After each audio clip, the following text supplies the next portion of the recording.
तर पवारांचे व्हिडिओ दाखवले तर त्यांनी किती कोलांट्या उड्या घेतल्या हे कळेल असं देवेंद्र फडणवीसांनी म्हटलं। मोदींच्या भाषणातील व्हिडिओ दाखवल्यानंतर फडणवीसांनी पवारांवर ही टीका केली तर पराभव होणार हे भाजपला लक्षात आलेलं आहे असा पलटवार शरद पवार यांनी केला आहे। मोदी शहा फडणवीस केवळ माझ्यावर टीका करतात, 10 वर्षात काय केलं हे जनतेला त्यांनी सांगावं असं आव्हानच पवारांनी दिलं आहे। मनमोहन सिंग प्रधानमंत्री असतानाच मोदींचं भाषण हे कालच होतं। ते भाषण काय याचे तुम्हाला असं दाखवत होतं। क्या खाएगा?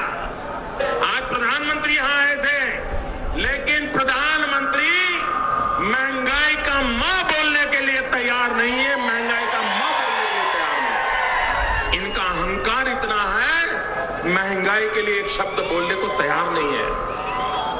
मरो तो मरो, आपका नसीब।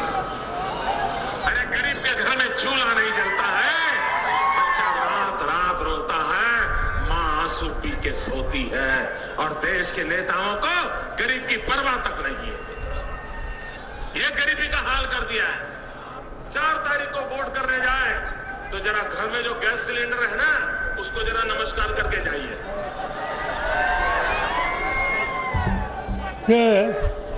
हे त्यांचं 2014चं भाषण।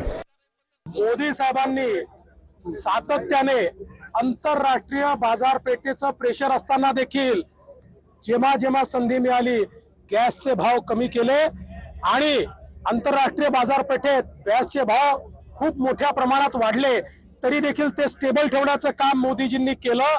त्यामुळे पवार साहेबांनी आम्हाला हे सांगू नये, त्यांचे व्हिडिओ दाखवणं आम्ही सुरू केलं तर किती कोलांटोळे आहेत हे आपल्याला लक्षात येते। समजा एखाद्याची भूमिका राजकारणात पक्ष घेतली त्याचा अर्थ सामान्य लोकांना मागायचं झालं नाही, असा की या लोकांना लक्षात आलेला आपला पराभव आहे। आणि त्यामुळे त्यांची सगळ्यांची भाषणं बघा, मोदींचं बघा, अमित शहाचं बघा, हे असताना तुम्ही त्यांचं बघा, एक माझी टीकाचे उद्धव ठाकरेंच्या गोष्टी, तरी तुम्ही काय तुम्ही 10 वर्ष सत्तेवर त्यामुळे दुसऱ्या गोष्टी करू नका। 10 वर्षांच्या लोकांच्या सोडून आणल्या, तिथं मांडल्याला काही नाही, म्हणून हे दुसरं काही